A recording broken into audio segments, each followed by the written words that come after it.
Hello guys, this is Shivam here. I hope कि आप सभी की स्टडी बहुत अच्छे तरीके से चल रही होगी। तो आज हम स्टार्ट करते हैं आगाज सीरीज में next lecture current electricity for JEE main 2022। तो देखते हैं फर्स्ट टॉपिक हमारा यहाँ पर क्या बोल रहा है। फर्स्ट बोल रहा है करंट के बारे में। तो करंट क्या होती है? Basically rate of flow of charge होती है। तो यहाँ पर इसका फॉर्मूला क्या होता है? I is equal to Q by T. And यहाँ पर इसकी यूनिट क्या होती है? एम्पियर। और it is a tensor quantity. Basic सी क्वांटिटी है टेंसर, ना स्केलर होती है ना वेक्टर होती है, ये टेंसर क्वांटिटी होती है। नेक्स्ट बढ़ते हैं यहाँ पर हम आगे ओम्स लॉ में। ओम्स लॉ क्या बोलता है कि V upon I equal to constant that is R। R is the resistance and resistance is R equal to rho L by A, where rho is the resistivity of the material, L is the length of conductor and L is the area of the conductor.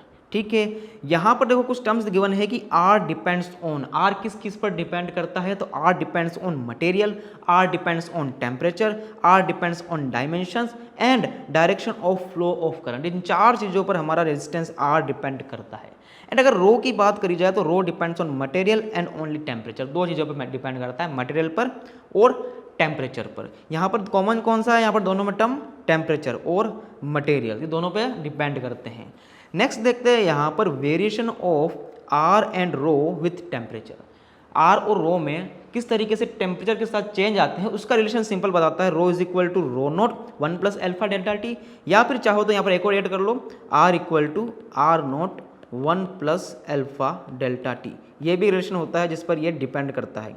ठीक है, क्योंकि are is equal to क्या होता है? रो alpha ए, तो दोनों में relation same ही रहेगा, मतलब दोनों एक दूसरे में इंटरचेंज हो सकते हैं। नेक्स्ट यहाँ पर देखते हैं series and parallel combination of the resistor. ये तो बहुत ही बेसिक सी चीज़ है, हम 10th क्लास से पढ़ते आ रहे हैं। अगर सीरीज में हो तो इस तरह से दिखाई देगा एंड इसका वैल्यू क्या हो जाएगी? R equal R1 plus R2 plus R3। And बात करें पैरेलल केस की तो ये इस तरह से दिखाई देता है पैरेलल केस, एंड यहाँ पर इसकी वैल्यू रहती है 1/R1 plus 1/R2 plus 1/R3, इस तरह से चलता जाएगा। तो बेसिकली ये हुआ सीरीज एंड पैरेलल कॉम्बिनेशन। देखो यहाँ पर एक चीज़ आई है, किरचॉफ्स करंट लॉ और जंक्शन लॉ। बहुत ही इंपॉर्टेंट लॉ है ये वाला। ये क्या बोलता है? बेसिक सा रूल है, रूल बिल्कुल बेसिक है, लेकिन क्वेश्चन में यूज किस तरीके से होता है वो हम बताऊंगा आपको मैं।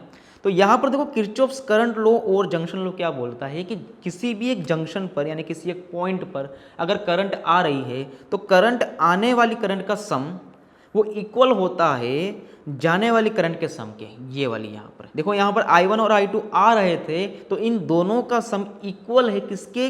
I3 और I4 जो कि जा रहे हैं। This is basic rule of what? Kirchhoff's current law और जंक्शन लॉ जिसको बोला जाता है। और ये कह रहा है कि this is law is based on the charge conservation, यानी कि ये चार्ज कंजर्वेशन पर डिपेंड करता है। मतलब कि यहाँ ये बोलना चाह रहा है कि जितना यहाँ पर चार्ज आ रहा है उतना चार्ज यहाँ से जा रहा है, चार्ज यहाँ पर अक्यूमुलेट नहीं हो रहा है। इसका मतलब सिंपल सा ये वाला होता है। ठीक है, तो नेक्स्ट आगे बढ़ते हैं। यहाँ पर देखो, यहाँ पर मैंने क्या किया है, इस लेक्चर में कुछ नया ट्राई करने की कोशिश की है, क्योंकि करंट इलेक्ट्रिसिटी बहुत ही बड़ा चैप्टर होता है।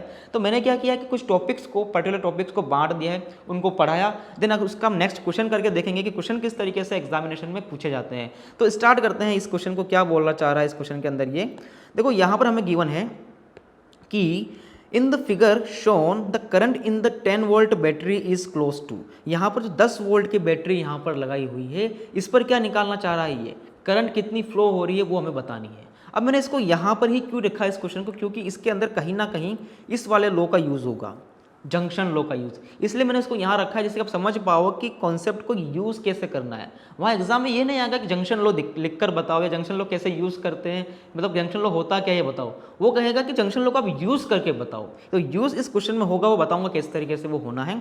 तो देखते हैं यहाँ पर क्या बोल रहा है। यहाँ पर गिवन है, सबसे पहले देखते हैं यहाँ पर क्या क्या गिवन है हमारे पास। सबसे पहले यहाँ पर 10 ओम ये रहा, 4 ओम, 2 ओम, 5 ओम, 2 20 वोल्ट की और 10 वोल्ट की एक और 2 बैटरी यहाँ पर हमें गिवन है। तो देखते हैं यहाँ पर क्या क्या कर सकते हैं। सबसे पहले यहाँ पर देखते हैं कि एक बेसिक रूल तो हम जानते हैं कि अगर बैटरी गिवन हो तो उसके यहाँ पर हम 0 वोल्ट लिख सकते हैं और इसके यहाँ पर हम 10 वोल्ट लिख सकते हैं। तो बेसिक सा रूल था। अब यहाँ पर यह वायर गिवन है पूरा का पूरा, ये पूरा वायर है, तो यहाँ पर भी मैं क्या लिख सकता हूँ? 10 वोल्ट लिख सकता हूँ इस जंक्शन के ऊपर। ठीक है, अब यहाँ पर गिवन है हमारे पास 20 वोल्ट की बैटरी, तो उस कंडीशन में मैं यहाँ पर 0 वोल्ट लिख सकता हूँ अगेन, एंड यहाँ पर पॉजिटिव वाले के पास 20 वोल्ट लिख सकता हूँ। क्योंकि ये वायर में जा रहा है तो सिंपली यहाँ पर भी मैं 20 वोल्ट इसको लिख सकता हूँ। अब देखो क्या समझ में आया यहाँ से इतना करने से, इसके अक्रॉस पोटेंशियल डिफरेंस आ गया कितना? 20 एंड 10, तो इसके अंदर करंट आ जाएगी क्योंकि I is equal to V upon R। तो यहाँ की करंट तो हमारे पास आगे समझ लो। देन बात करते हैं हम यहाँ पर तो यहाँ पर देखो एक चीज़ समझने वाली है, इस जंक्शन का पोटेंशियल हमें नहीं पता है, तो मान लेते हैं कि इस जंक्शन का पोटेंशियल कितना है, इस जंक्शन का पोटेंशियल x है, ठीक है। उसके बाद हमें क्या करना है, अब x के वैल्यू अगर हम निकाल लेते हैं तो क्या हो जाएगा, यहाँ पोटेंशियल डिफरेंस मिल जाएगा 0 और x के बीच का। उसके बाद यहाँ की करंट हमें मिल जाएगी, तो हमें फाइनली यहाँ की करंट की भी आसानी से मिल जाएगी। लेकिन उसके लिए तो हमें करना क्या पड़ेगा वो देखते हैं। सबसे पहले जंक्शन लो यहाँ पर किस तरीके से यूज़ होना है उसको समझने के लिए सबसे पहले ध्यान रखो, जहाँ तुमने जंक्शन पर पोटेंशियल निकालना है वहाँ पर जो x तुम मान रहे हो ना, उस x को तुम मान के चलोगे maximum, x is maximum potential.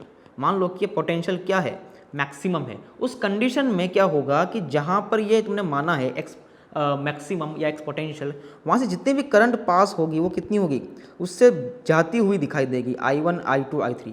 यहाँ पर मैंने I1 I2 I3 मानी है, तो यहाँ पर x क्या है, मैक्सिमम है। तो मैक्सिमम पोटेंशियल से मिनिमम पोटेंशियल की ओर करंट फ्लो होती है, तो यहाँ से हमेशा करंट तुम्हें क्या मिलेगी, जंक्शन से जाती हुई दिखाई देगी, इस अजम्पशन से। उस बेस पर हम क्या लिख सकते हैं कि I1 यहाँ पर लिख सकते हैं हम I1 plus I2 plus I3 क्या है, वो इक्वल टू 0। सारी की सारी जाने वाली आने वाली है ही नहीं, तो आने वाली क्या हो गई, 0 हो गई। अब देखो यहाँ पर क्या समझना है, सबसे पहले हमें यहाँ पर हमें कुछ गिवन है। देखो यहाँ पर इस जंक्शन की बात करते हैं, इस रजिस्टर के ऊपर क्या है, 2 ओम का गिवन है और पोटेंशियल डिफरेंस कितना है, x माइनस 0। इस पर क्या है, पोटेंशियल डिफरेंस लिख सकते हैं यहाँ पर सिंपली, यहाँ पर x माइनस 0 बाय कितना 2 हो जाएगा। I is equal to V upon R होता है, तो I1 कितनी हो गई हमारे पास, x माइनस 0 बाई 2। उसी तरीके से प्लस लगाना है तो यहाँ पर प्लस, देन यहाँ पर देखो I2 की बात करते हैं, तो I2 में देखो पोटेंशियल डिफरेंस कितना है, x माइनस 10 डिवाइड बाय में r कितना है 10 ओम, तो यहाँ पर कितना हो जाएगा टोटल पोटेंशियल, यहाँ पर करंट कितनी हो जाएगी, I is equal to V upon R, तो v आया हमारे पास x minus 10 potential difference divide by में 10 प्लस। अब I3 की बात करी जाए तो क्या हो सकता है, देखो यहाँ पर I3 की बात करी जाए तो यहाँ पर देखो x माइनस 0 डिवाइड बाय में 4, तो सिंपल हो गया x माइनस 0 डिवाइड बाय में 4 इक्वल टू हो गया 0। अब क्या करना है हमें, सिंपल यहाँ पर वैल्यू निकालनी है x की, तो इसके लिए क्या करेंगे, यहाँ पर सिंपल हम एलसीएम लेते हैं। यहाँ पर हो जाएगा पूरा टोटल 20x प्लस ये हो जाएगा 4x माइनस 40 एंड यहाँ पर हो जाएगा ये 10x इक्वल टू 0। अब इसको सोल्व करते हैं, सोल्व करेंगे तो क्या हो जाएगा, यहाँ पर 20 10 30 और 34x, तो 34x इक्वल टू 40 आया। तो x की वैल्यू कितनी है मेरे पास, 40/37 और यहाँ पर क्या हो जाएगी 20/17। तो ये मेरे पास किसकी वैल्यू आ गई, इस जंक्शन की वैल्यू आ गई, इस जंक्शन की, ये वाला, इसकी वैल्यू कितनी आई मेरे पास, ये वैल्यू मेरे को मिली 20/17, तो ये आ गया 20/17। अब देखो यहाँ पर समझने वाली बात क्या है, हमें निकालनी थी कि इस 10 वोल्ट बैटरी से कितनी करंट पास करेगी, तो जितनी करंट यहाँ से I3 जाएगी उतनी करंट यहाँ से फ्लो होकर जाएगी, तो वही तो I3 हो गई हमारी वैल्यू। तो हमें I3 निकालनी थी बेसिकली, तो देखो I3 को हमने क्या लिखा, x/4, I is equal to x/4 लिखा। तो यहाँ पर देखो हमें क्या निकालना था, I3 निकालना था, तो I3 आया x/4 और x की वैल्यू कितने निकाल ली हमने 20/70, तो 20/17 एंड यहाँ पर मल्टीप्लाई बाय 4 एंड यहाँ पर हो गया 5, तो 5/17 आया और ये लगभग आपका 0.2 के इक्वल आएगा। दिस इज 0.2 एम्पियर और ऑप्शन यहाँ पर मैच हो रहा है आपका डी वाला, तो डी ऑप्शन यहाँ पर करेक्टली मैच हो गया। तो ये हमारा क्वेश्चन कंप्लीट हुआ किसकी हेल्प से, जंक्शन लॉ से।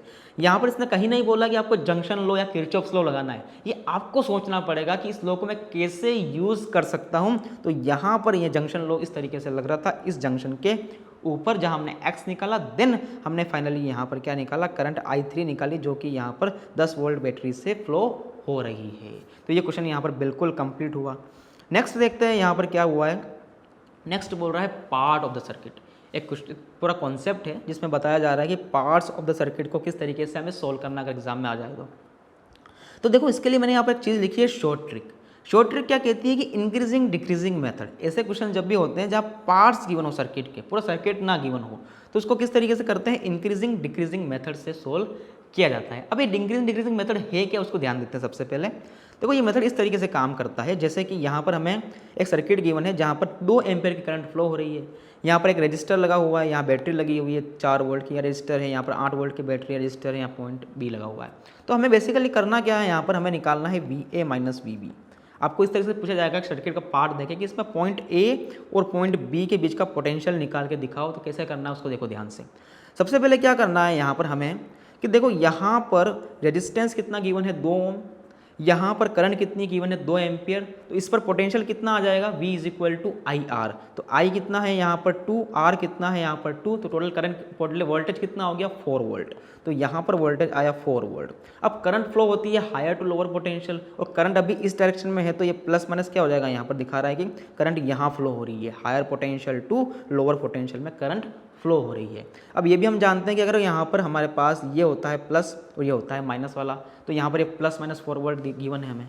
एंड यहाँ पर देखो क्योंकि ये सीरीज में लगा हुआ है सारा का सारा, तो यहाँ पर करंट 2 एम्पियर है, तो यहाँ पर भी 2 एम्पियर फ्लो होगी और यहाँ पर भी 2 एम्पियर फ्लो होगी। उसका मतलब क्या हुआ कि यहाँ पर वोल्टेज कितना हो जाएगा V is equal to again I R. तो I कितना है 2, R कितना है 3, तो वोल्टेज कितना आ गया 6 आ गया। तो प्लस माइनस 6 वोल्ट यहाँ पर आंसर हो गया। नेक्स्ट यहाँ बात करी जाए, यहाँ पर वोल्टेज कितना हो जाएगा, तो यहाँ पर रेजिस्टेंस 1 है, यहाँ पर करंट 2 है, तो V is equal to I R, मतलब कितना आंसर आया यहाँ पर प्लस माइनस 2 वोल्ट हमारा आंसर आ गया। अब करना है हमें इंक्रीजिंग डिक्रीजिंग मेथड। देखो कैसे इंक्रीजिंग डिक्रीजिंग मेथड लगाते हैं। सबसे पहले यहाँ पर ध्यान दो कि हमें स्टार्टिंग करनी है पॉइंट ए से। पॉइंट ए मतलब यहाँ पर लिख दो सिंपली VA। अब क्या करना है यहाँ पर देखो तुम कि हम यहाँ चल रहे हैं, हमें रेजिस्टर और बैटरी दोनों पे फोकस करना है, रेजिस्टर और बैटरी दोनों पे फोकस करना है। तो देखो रेजिस्टेंस के ऊपर यहाँ पोटेंशियल कितना है 4 वोल्ट है। हम इस डायरेक्शन में बढ़े तो हमने कहाँ गए, हम प्लस से माइनस की तरफ गए, यानी कि हम डिक्रीजिंग साइड गए। तब इसको क्या लिखेंगे वोल्टेज को -4, बस इतना सा काम करना है। अब क्या करना है, यहाँ पर बैटरी में गए तो बैटरी से क्या हम प्लस से माइनस में गए, तो यहाँ पर कितना आएगा फिर से -4। अगेन यहाँ पर देखो हम यहाँ पर इस रेजिस्टर के प्लस से माइनस की तरफ गए, मतलब क्या आएगा यहाँ पर वोल्टेज -6 आएगा। अगेन यहाँ पर देखो, यहाँ पर हम बैटरी के नेगेटिव से पॉजिटिव टर्मिनल की तरफ गए, यानी कि नेगेटिव से पॉजिटिव टर्मिनल की तरफ गए, मतलब यहाँ पर क्या आएगा +8। एंड अगेन यहाँ पर क्या गिवन है कि हम इस रेजिस्टर के प्लस से माइनस की तरफ गए, यानी कि डिक्रीजिंग हुई, तो यहाँ क्या आएगा -2 वोल्ट, -2। अब इसको इक्वल कर देना किस पॉइंट के, B के, तो VB। अब अगर पूछता है VA VB तो वो कितना हो जाएगा, देखो यहाँ पर 4 4 8, यहाँ पर 14 14 हो जाएगा 16, टोटल आया यहाँ पर हमारे पास 8 वोल्ट। यहाँ पर देखो 4 4 8 10 सॉरी यहाँ पर गलती की कुछ, 4 4 8 10 16, सही बिल्कुल सही है। यहाँ पर 8 वोल्ट आया, VA VB is equal to 8 volt. ठीक है, इस तरीके से पार्ट ऑफ द सर्किट को हमें सोल्व करना है। लेकिन ज़रूरी नहीं है कि एग्जामिनेशन में आपको इस तरीके से पार्ट बनाकर ही दे, आपको वहाँ पर सोचना भी पड़ सकता है कि यार ये पार्ट किस तरीके से हमें यूज़ करना है, किस तरह। देखो क्वेश्चन गिवन है यहाँ पर जो JEE मेंस 2020 में ऑलरेडी आ चुका है। ये बोल रहा है कि in the circuit given in the figure current in different branches and value of one resistor are shown, then potential at B with respect to point A। हमें क्या निकालना है, potential at B with respect to point A, यानी कि VA VB हमें यहाँ पर निकालना है।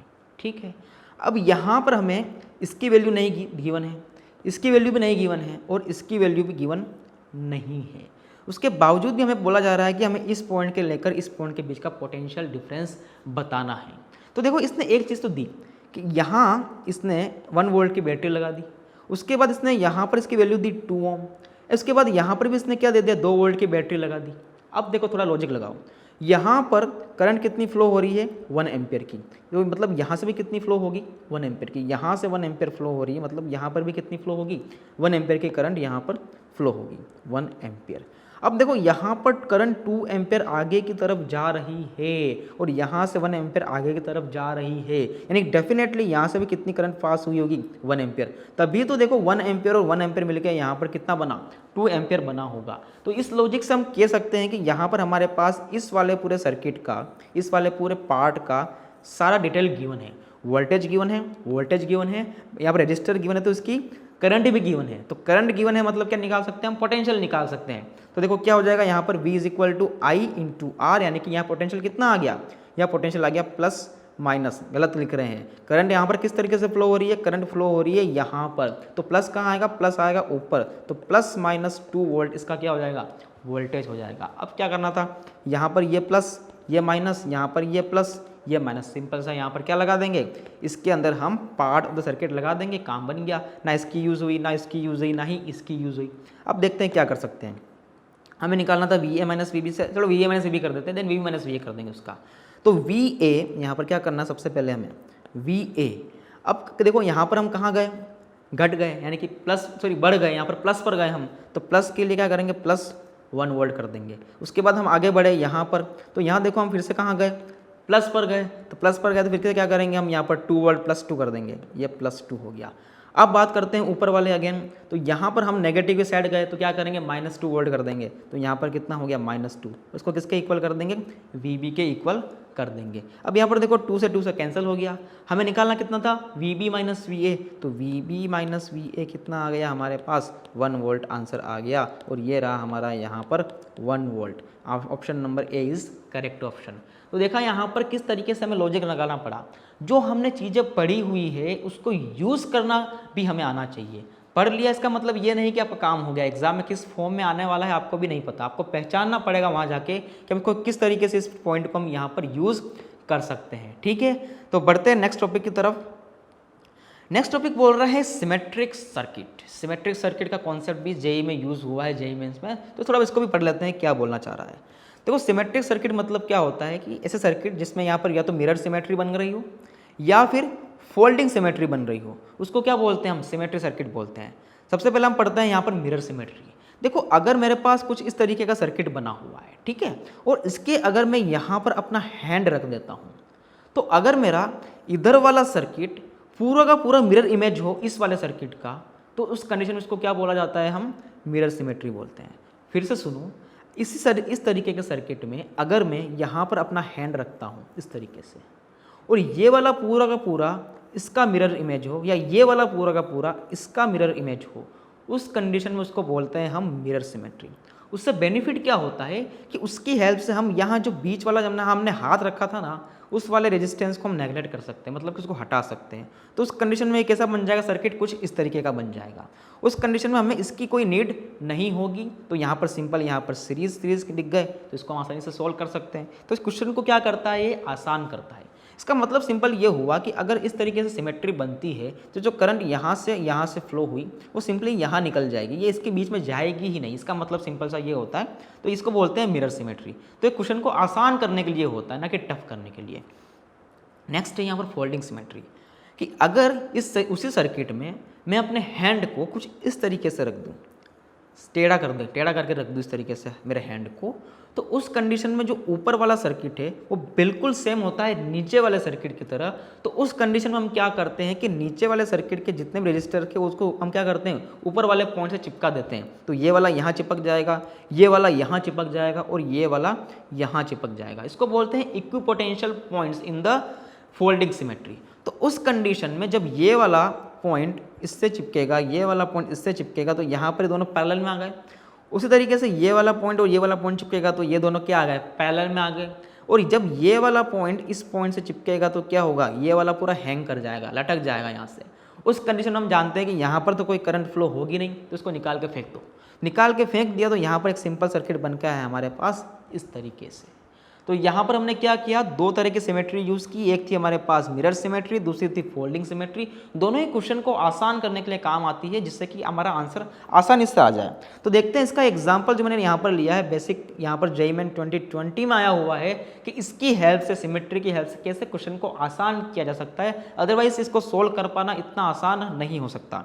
तो देखते हैं यहाँ पर क्या बोल रहा है कि the value of current I1 flowing from A to C in the circuit diagram is.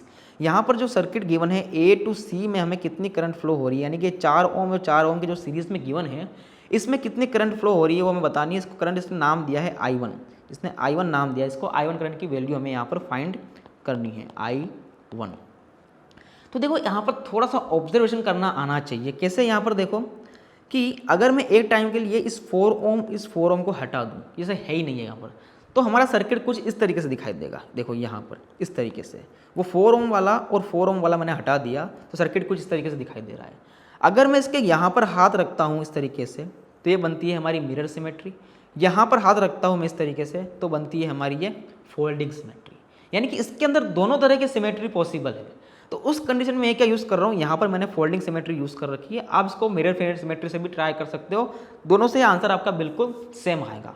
तो मैंने यहाँ पर क्या किया, फोल्डिंग सिमेट्री यूज़ की, तो मतलब कि ये वाला पॉइंट और ये वाला पॉइंट दोनों क्या हो जाएंगे, मिल जाएंगे। उस कंडीशन में ये वाला और ये वाला क्या हो जाएगा, पैरेलल, और ये वाला क्या हो जाएगा, पैरेलल पैरेलल इस तरीके से, और ये दोनों पॉइंट यहाँ पर मिलेंगे तो इस कंडीशन में ये वाला पॉइंट यहाँ से मिलेगा तो ये लटक जाएगा फिर से, तो बीच में कट इसको हटा सकते हैं, डायरेक्टली काट के हटा दिया इस तरीके से। अब यहाँ पर ये 2 ओम और 2 ओम क्या थे, पैरेलल में थे, पैरेलल में थे, इसको सीरीज में करेंगे तो क्या आएगा 1 ओम, यहाँ पर भी सीरीज में करेंगे तो कितना आएगा, सिंपल सॉल्व करेंगे तो 1 ओम आ जाएगा। अब ये क्या होगा, सीरीज कॉम्बिनेशन हो गया, तो इसको हम क्या ले सकते हैं, सिंपली 2 ओम हो गया। तो मतलब जो ए और सी के बीच में इतना कॉम्प्लिकेटेड सर्किट था, अब कितना बन चुका है, सिंपली ये 2 ओम बन चुका है। किसकी हेल्प से, यहाँ पर हमने यूज़ किया इसको सिमेट्री की हेल्प से, तो यहाँ पर सिंपली कितना बन गया 2 ओम। अब क्या करते हैं, इस 2 ओम को उठा के फिर से सर्किट में डाल देते हैं, सर्किट में डाला तो क्या बचा, 8 वोल्ट की बैटरी थी ऑलरेडी, 2 ओम ये आ गया और 8 ओम हमें ऑलरेडी यहाँ पर गिवन था, और हमें करंट यहीं से निकालनी थी, कितनी, I1 हमें निकालनी थी। तो अब क्या करें, तो देखो इसके अक्रॉस पोटेंशियल डिफरेंस कितना गिवन है, 8 वोल्ट, क्योंकि दोनों किस में, ये पैरेलल में है, पैरेलल में पोटेंशियल सेम रहता है। हमें निकालना क्या है, यहाँ पर I निकालना है, I1, तो I1 कितना हो जाएगा, V/8, V कितना गिवन है यहाँ पर 8, उसका रेजिस्टेंस कितना गिवन था हमें 8, I = V/R होता है ना, तो 8/8 यहाँ पर कितना आया 1 एम्पियर, तो करंट कितनी आ गई हमारे पास 1 एम्पियर आ गई। देख सकते हैं ऑप्शन नंबर 1 यहाँ पर मैच कर गया, 1 ampere is the correct answer. तो देखो यहाँ पर हमने क्या किया, इस क्वेश्चन को अगर मैं लेके बैठूंगा ना बिना मिरर सिमेट्री के किसी नॉलेज के, तो उस कंडीशन में कभी सोल्व नहीं हो पाएगा, मेरा वो टाइम वेस्ट वहीं हो जाएगा। लेकिन अगर समझ में आ जाए तो 1 सेकंड में आंसर निकाल दिया, = V/R। तो देखो जेई क्या करती है कि क्वेश्चंस तो देती है वो सिंपल, बट वो चेक करती है कि आपके पास कितना कॉन्सेप्चुअल नॉलेज है, वो आपका कॉन्सेप्ट चेक करना चाह रही थी यहाँ पर कि आप कितना सोच पाते हो, ठीक है। तो ये यहाँ पर क्वेश्चन कंप्लीट होता है। देखो इस तरीके के क्वेश्चन को देखकर बिल्कुल घबराना नहीं है, प्रैक्टिस करोगे तभी ये चीज़ें आएगी, क्योंकि लहरों से डरकर कभी नौका पार नहीं होती और कोशिश करने वालों की कभी हार नहीं होती। और आप तो मेहनती बच्चे ही हो, तो आपको मेहनत कर ही लोगे, थोड़ी मेहनत करो, थोड़े क्वेश्चन लगाओ सिमिलर टाइप के, डिफरेंट टाइप के, आपको ऑटोमेटिक माइंड से आने लग जाएगा कि हाँ मैं कुछ कर रहा हूँ, आज कुछ कर रहा हूँ, उस तरीके से, ठीक है। तो नेक्स्ट स्टार्ट करते हैं हम यहाँ पर सेल या फिर बैटरी।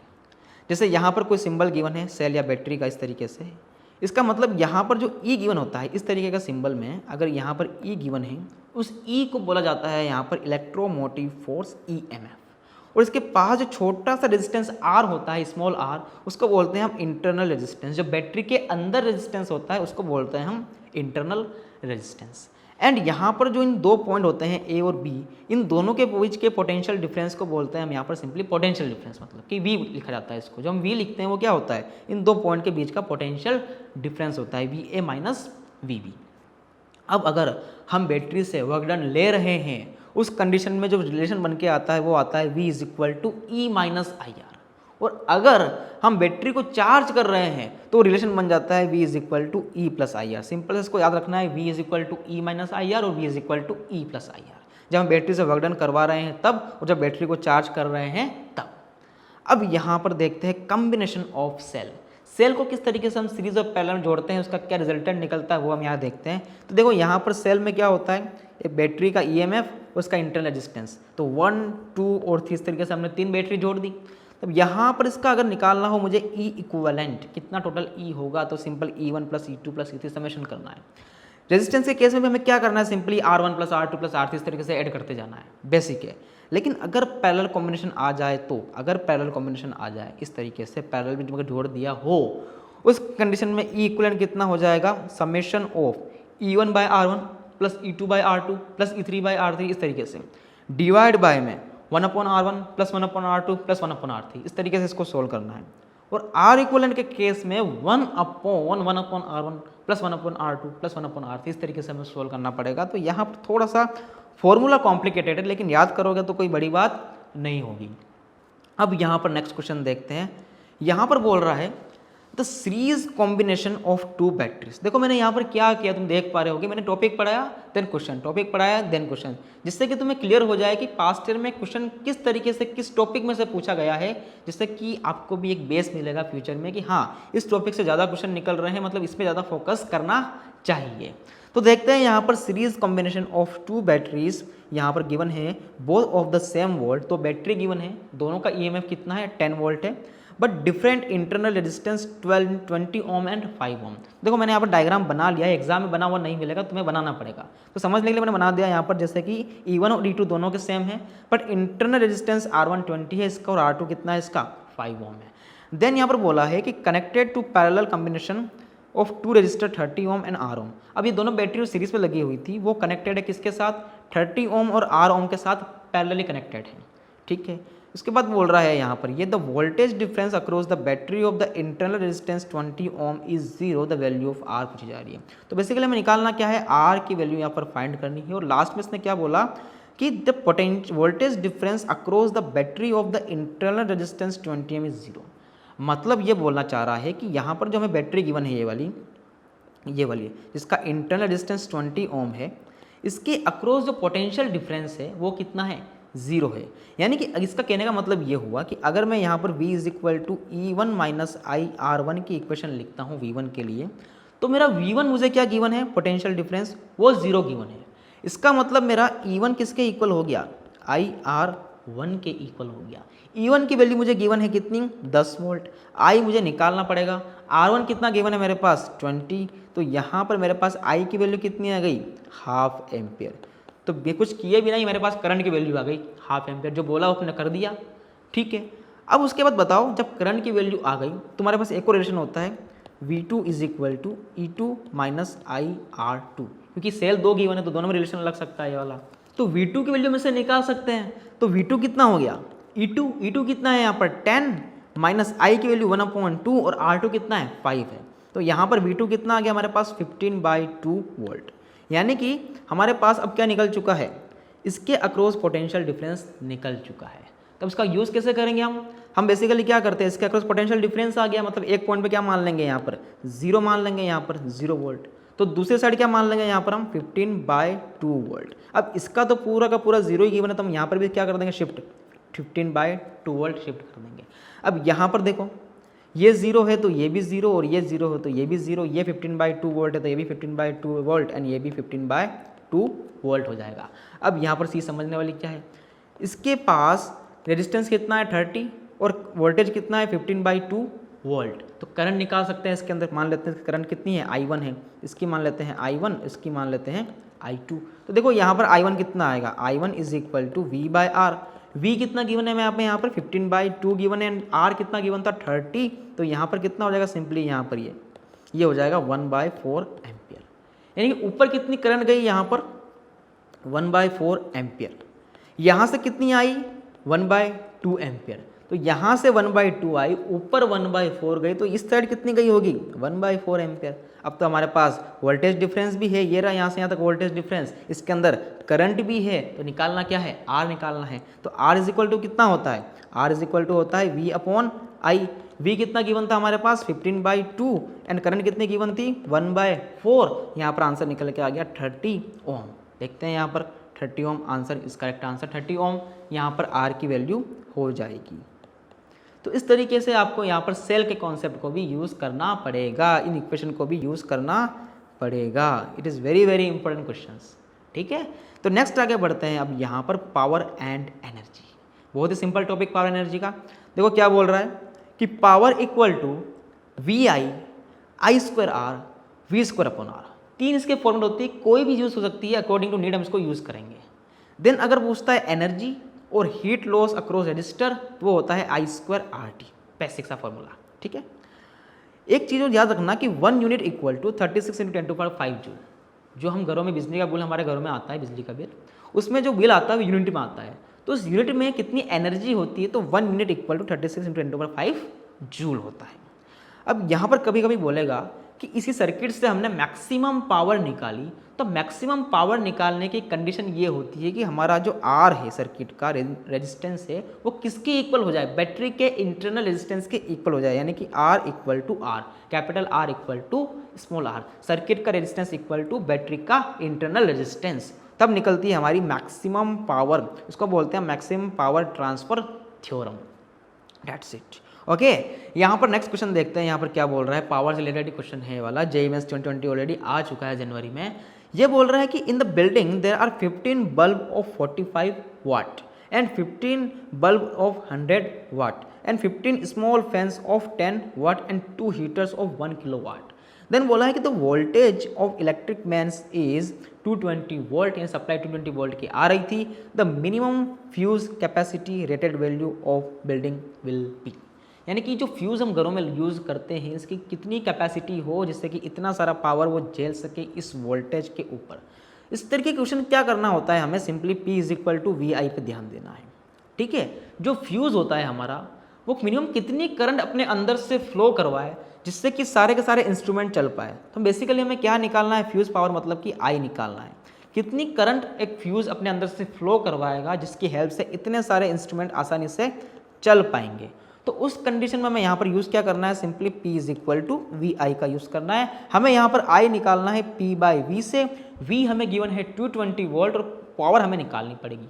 पावर कैसे निकालेंगे, जितनी भी यहाँ पर हमें इंस्ट्रूमेंट गिवन है सभी की टोटल पावर निकालनी पड़ेगी। यहाँ पर हमने क्या कर रखा है, इसको 45 वोल्ट का 15 बल्ब लिए हैं, तो एक की 45 है तो 15 की कितनी हो जाएगी, एक की यहाँ पर 100 वाट है तो 15 की कितनी हो जाएगी। इस तरीके से हमें सबकी पावर ऐड करनी पड़ेगी। तो देखते हैं, ऐड करके देखते हैं यहाँ पर टोटल पावर क्या आती है। तो मैं लिख देता हूँ यहाँ पर P = यहाँ पर हमने 45 यूज़ किए हैं, 45 वाट के 15 बल्ब यूज़ किए हैं, 100 वाट के हमने 15 बल्ब यूज़ किए हैं, देन हमने यहाँ पर 10 वाट के 15 बल्ब यूज़ किए हैं, एंड फाइनली यहाँ पर हमने 1000 वाट की 2 हीटर्स यूज़ किए। तो यहाँ पर देखते हैं टोटल पावर क्या निकल के आती है। अगर मैं 45 को 15 से मल्टीप्लाई करता हूँ तो यहाँ पर कितना आता है मेरे पास, यहाँ पर 22, यहाँ पर 5, यहाँ पर 4, यहाँ पर हो जाएगा 7, यहाँ पर 6, तो 675 मेरे पास टोटल यहाँ पर आता है।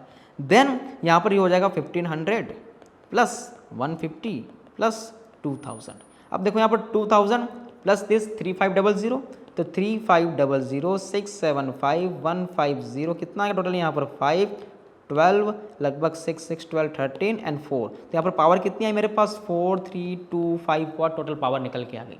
अब यहाँ पर अगर मैं आई की बात करूँ तो 4325 डिवाइड बाय में 220 और ऑलमोस्ट आपके इक्वल आ गया 20 एम्पियर के। तो आपका आंसर कौन सा मैच हो जाएगा यहाँ पर, फर्स्ट वाला। तो यहाँ पर बेसिकली था क्या, कॉन्सेप्ट समझना है कि हमें टोटल पावर निकालनी है। पावर कैसा है कि सभी इंस्ट्रूमेंट की पावर को इंडिविजुअली ऐड कर दो तो फाइनल क्या निकल आएगा, मैक्सिमम पावर निकल के आ जाएगी। पावर के निकालने के बाद P/V सिंपली हमारा करंट निकल जाएगा, जो कि फ्यूज़ की एक कैपेसिटी है कि इतनी करंट फ्यूज़ में से फ्लो होगी तो मेरा आसानी से काम हो जाएगा। तो ये क्वेश्चन यहाँ पर बिल्कुल कंप्लीट हुआ। अब देखो यहाँ पर नेक्स्ट कुछ गिवन है करंट डेंसिटी। एक छोटा सा टॉपिक है, करंट डेंसिटी क्या होता है, J = I/A। अगर मैंने को जैसे मान लेते हैं कि यहाँ पर कोई कंडक्टर है, इस तरीके से कोई कंडक्टर गिवन है, ये रहा कंडक्टर। इस कंडक्टर में से अगर I करंट फ्लो हो रही है, इसका क्रॉस सेक्शन एरिया A है, तो सिंपली यहाँ पर हम डिफाइन करते हैं J करंट डेंसिटी = I/A। या फिर इसको लिख सकते हैं हम कुछ इस तरीके से, I = J.A के फॉर्म में भी इसको लिखा जा सकता है। जैसे भाई यहाँ पर डॉट प्रोडक्ट हो रहा है JA cos थीटा, तो सिंपली लिखा जाए तो क्या लिख सकते हैं, I = यहाँ पर JA cos थीटा। इस तरीके से लिखने का तरीका होता है इसका। नेक्स्ट आता है यहाँ पर ड्रिफ्ट वेलोसिटी। ड्रिफ्ट वेलोसिटी का सिंपल फॉर्मूला क्या है, VD = EV/ml, और I के फॉर्म में लिखना चाहे तो I = NEAV। तो ये इसके यहाँ पर बेसिक फॉर्मूलाज थे। ठीक है, नेक्स्ट टॉपिक देखते हैं यहाँ पर किरचॉफ्स लूप लॉ, या जिसको बोलते हैं वोल्टेज लॉ। पहले हमने पढ़ा था Kirchhoff junction law, current law. यहाँ पर कौन सा है, लूप है और वोल्टेज लूप है, इसको बोलते हैं हम लूप लॉ। ये बोलता है कि कोई भी सर्किट में अगर हम एक चक्कर लगाते हैं, पूरा एक चक्कर सर्किट में लगाए तो नेट पोटेंशियल क्या मिलता है, हमें 0 मिलता है। जैसे कि अगर मैंने यहाँ पर पॉइंट A से स्टार्ट किया और अगेन में घूम के पॉइंट A पर ही आ गया तो नेट पोटेंशियल मुझे क्या मिलेगा, यहाँ पर 0 मिलेगा। देखते हैं कैसे। यहाँ पर start from A and end at A। हमने स्टार्ट किया यहाँ से, हम यहाँ पर गए, यहाँ पर गए, हम यहाँ पर घटे या बढ़े, हम माइनस से प्लस की तरफ गए तो बढ़े तो प्लस का क्या हो जाएगा 100, तो VA + 100। अब यहाँ पर करंट I फ्लो हो रही है तो यहाँ पर रेजिस्टेंस 2 ओम है, तो टोटल टोटल वोल्टेज कितना हो जाएगा, V = IR। तो यहाँ पर 2I क्या हो गया टोटल हमारे पास, वोल्टेज हो गया। अब यहाँ पर हम घटे या बढ़े, तो घटे, तो यहाँ पर कितना है टोटल, यहाँ पर -2I आ गया। फिर यहाँ से आगे बढ़े, फिर घटे, यहाँ पर 8I आ गया, तो फिर से हम कहाँ पहुँच गए, VA पर पहुँच गए, तो VA से VA कट गया, तो इस तरीके से वोल्टेज लूप लग गया। तो यहाँ से बेसिकली होगा कि हमारे पास I की वैल्यू आ जाएगी। तो इस तरीके से इसका हम यूज़ कर सकते हैं voltage loop law, Kirchhoff's loop law जिसको हम बोलते हैं। ठीक है, यहाँ पर इस तरीके से ये लेक्चर भी कंप्लीट हो गया, क्योंकि इसका कोई क्वेश्चन अभी तक JEE में आया नहीं है 20 और 21 में। लेकिन हम जानते हैं कि JEE कुछ भी दे सकती है, कभी भी दे सकती है, तो हमें तैयार रहना है। बेसिक टॉपिक तो हमने सारे कवर कर लिए, लेकिन अगर क्वेश्चन यहाँ से निकल जाए तो फॉर्मूला हमें याद होना चाहिए, क्वेश्चन किस तरीके से सोल्व करना है हमें पता होना चाहिए, हमें वोल्टेज लो भी पता होना चाहिए। तो यहाँ पर लेक्चर बिल्कुल समाप्त होता है। तो मिलते हैं फिर से नेक्स्ट लेक्चर में, तब तक के लिए पढ़ते रहिए। All the very best.